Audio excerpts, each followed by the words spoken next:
So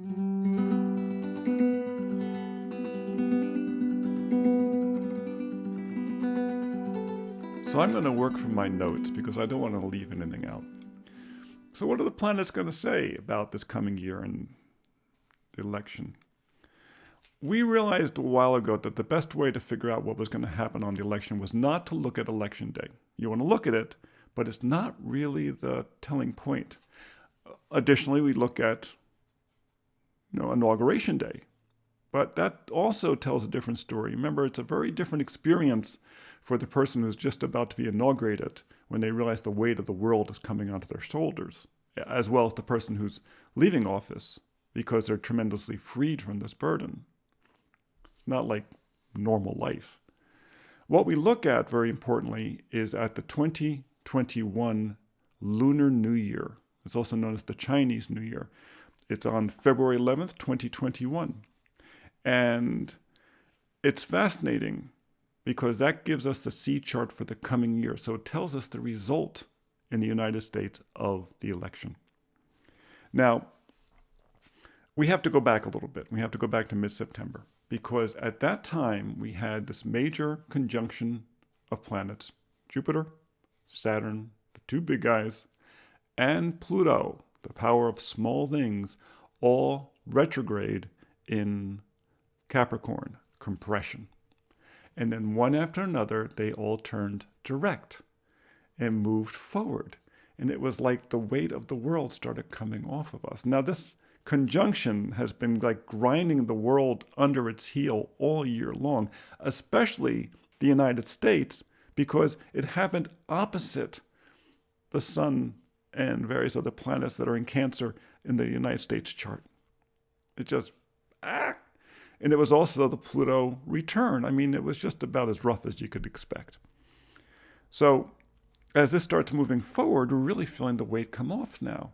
Well, finally, just about at the winter solstice, real close to Christmas, Jupiter and Saturn, one after the other, are going to leave Capricorn, enter Aquarius, and go conjunct at 0 degrees Aquarius.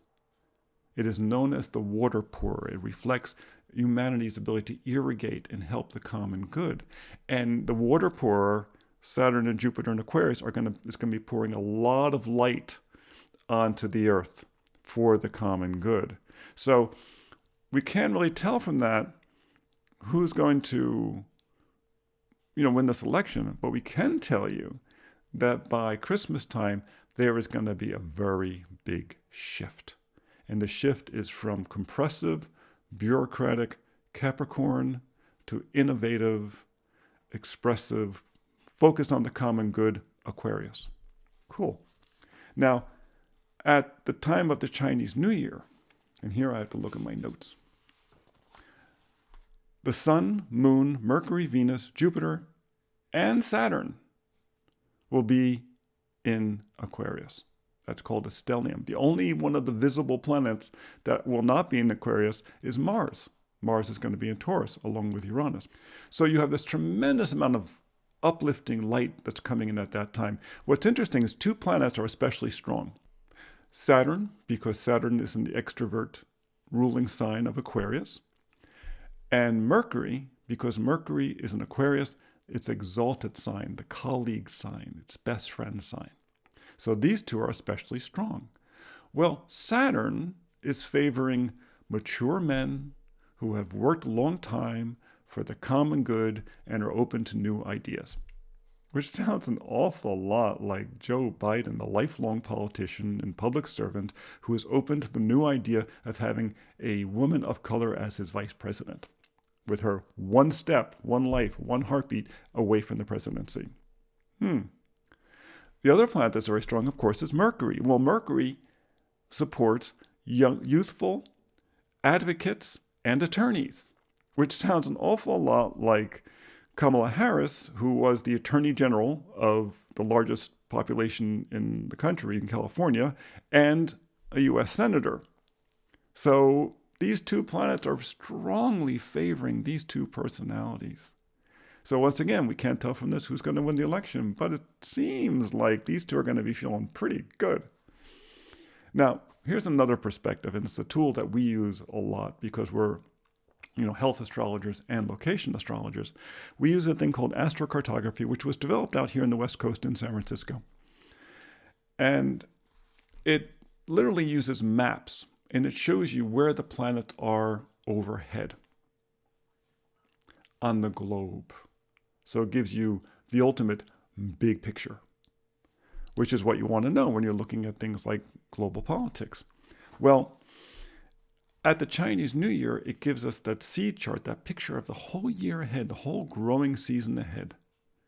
And so what is going on? And remember, I just talked about this big stellium, the Sun, Moon, Mercury, Venus, Jupiter, and Saturn in Aquarius. Guess where they are? They're all over the United States, primarily the western states, from about Texas out to California. Powerful. The most powerful planet in the whole thing, our most extrovert, would be Saturn, because it's in Aquarius. It's over California. So California is going to be taken really seriously as we move forward. Additionally, maybe one of the reasons it's being taken seriously is because the vice president was born in Oakland, California. It's a possibility. Now, if Donald Trump stayed in office, we would expect that his two biggest allies on the global stage would have great lines. Because for the last several years, Russia, obviously his great ally, and Saudi Arabia, which is controlled by a family that's a major stockholder in Fox News, have had tremendous lines the last few years in the astrocartography charts of the Lunar New Year. Wonderful lines, tremendous amounts of leverage. How are they doing in 2021? Not so well. In fact, poor Russia. The only line it has overhead is a Chiron, the wounded healer in Aries, solitary partnership line. So this shows, and this is right over Moscow, showing Moscow suffering from having an impetuous, fiery, wounded, maybe he had COVID, personality. Their partnership is what damages them because it's a partnership line.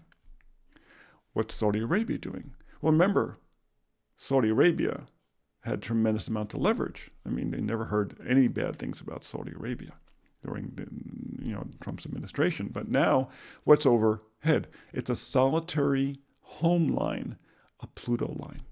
Pluto is the furthest planet that we typically include in charts.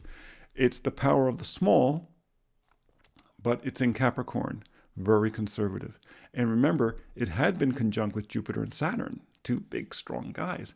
They've moved on. They're over in Aquarius now. Now Pluto's all by himself in Saudi Arabia. In fact, it goes over the capital. I see. So Saudi Arabia is facing a time of being isolated and considered old-fashioned in a time when people are moving away from fossil fuels in the Middle East. It is not an enviable position. So looking upon all this, upon the partnerships, it doesn't look good for Mr. Trump's partners in the coming year. Now, there is one more thing I should mention, and this is outside the elections, but it's about China, and it's about the pandemic. And realize that as Jupiter and Saturn move away from Pluto, Pluto is the power of the small. And so it has a lot to do with the pandemic, with microbes. Jupiter and Saturn supercharged the Pluto. So it's one of the reasons why this just took off. As Saturn and Jupiter moved off into Aquarius, into the signs of the common good, the ability to get this under control should massively improve. But China has a Chiron icy line there. It's coming home to them. It's either that they're going to have to start really addressing the reasons for the pandemic, which is basically they have a very old population. Their demographic is shaped like this with the old people up here and not enough young people there from their one-child policy that was in place for years. And they have extreme population density. Every time you see a news shot from China, do you ever see just a few people walking down the street? No, it's always masses of people. It's ripe for pandemic. So either there's going to be a resurgence of this, or there's going to be another pandemic, or they're going to have to really address this issue in their country to prevent it from recurring again and again and again. So difficult. But all those years when China was having a great financial time, during those periods of time, they had great lines over them, the planets over them at the Chinese New Year, at the Lunar New Year, but not this year. This year, all of them are over the United States, and the focus is going to be here, and it's going to be, it looks like, pretty positive. So we hope you found our forecast illuminating. Come visit us at planetarycalendar.com to get your calendar so you can keep up with what's going on. Please visit our YouTube channel and Planetary Calendar Astrology so you can get your forecasts on Fridays for the coming week, and you can get your astro portraits, improve your education every Tuesday. And thanks so much for joining us, and be well.